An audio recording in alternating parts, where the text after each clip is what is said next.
It's easy to see how the first four seals in Revelation are somewhat of a set linked together.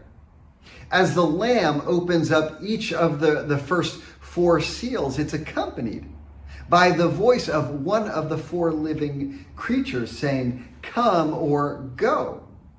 The four seals are also connected in their content, at least as far as the horse and rider.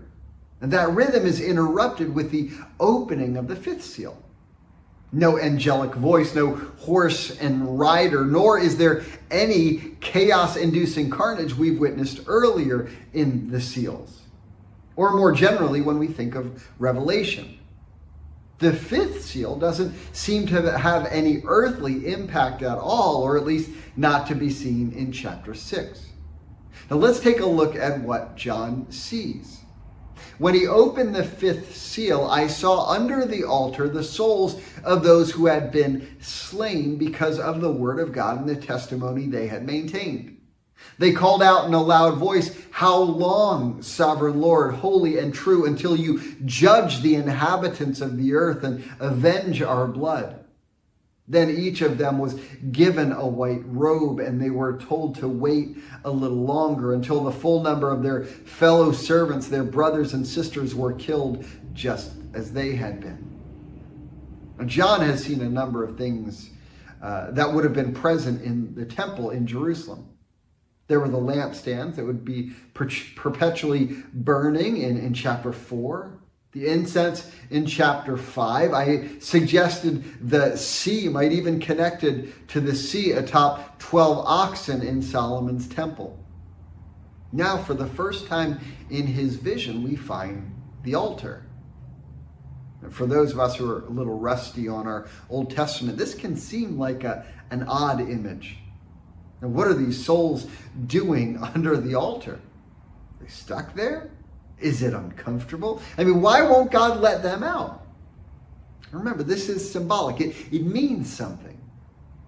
The altar was the place where where sacrifices were offered to God. The blood sacrifice would run down the top and the sides and collect at the bottom of the altar. In Leviticus, we're instructed on the sin offering. Then the priest is to take some of the blood with his finger and put it on the horns of the altar of burnt offering and pour out the rest of the blood at the base of the altar. Now, this text is not at all suggesting that the death of these brothers and sisters was atoning. Now, far from it. Only Christ's sacrifice can atone. However, the text does tell us they had been slain because of the word of God and the testimony they maintained. And the language here seems intentional. They had been slain. Just as we're told the Lamb had been slain in chapter 6. So while they're not substitutionary, they were faithfully following the example of the Lord.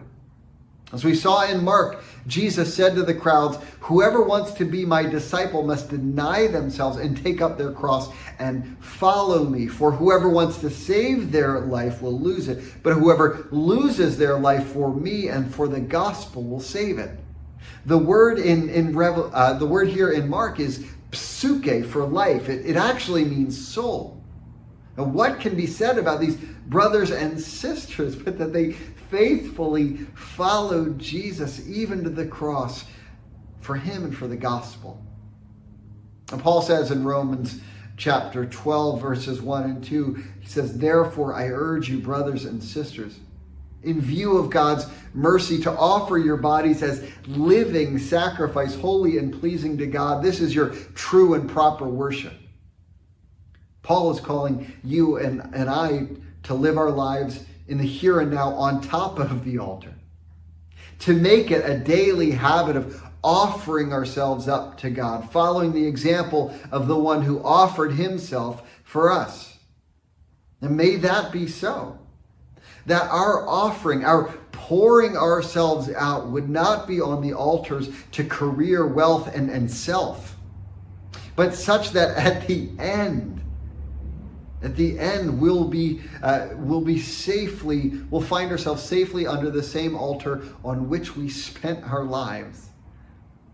at the foot of the Father's presence. Have a blessed week.